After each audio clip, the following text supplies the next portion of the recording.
તો દાહોદના ગરબાડામાં પાણીના પ્રવાહમાં એક કાર તણાવવાની ઘટના બની. તો માતવા ગામમાં તળાવની કોતરમાં પાણીનો પ્રવાહ વધતા આ ઘટના બની. કારમાં સવાર 4 લોકોમાંથી 2 લોકોનો આબાદ બચાવ થયો છે.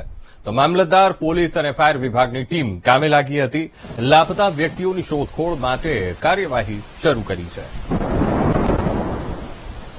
તો ગરબાડા પાસેની આ ઘટના છે અને જ્યાં કોતરમાંથી જ્યારે આ કાર પસાર થઈ રહી હતી એકાએક પાણીનો પ્રવાહ વધ્યો હતો. માતવા ગામની આ ઘટના છે જ્યાં એકાએક કાર તણાવવા લાગી હતી અને આ કારમાં 4 લોકો સવાર હતા. આ મુદ્દે સંવાદદાતા ઉત્સવ ઓનલાઈન પર જોડાઈ ગયા છે. ઉત્સવ, ગરબાડામાં પાણીના પ્રવાહમાં કાર તણાવવાની ઘટના, 4 લોકો તણાયા હતા, 2 લોકોને બચાવી લેવામાં આવ્યા છે. શું સ્થિતિ, ઉત્સવ?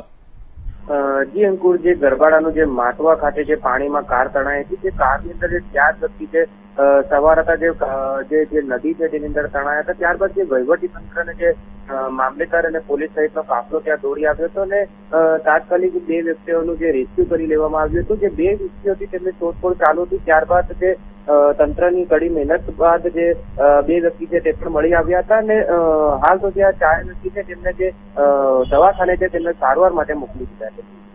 જી બિલકુલ ઉત્સવ, સમગ્ર માહિતી સાથે જોડાવા બદલ આપનો આભાર.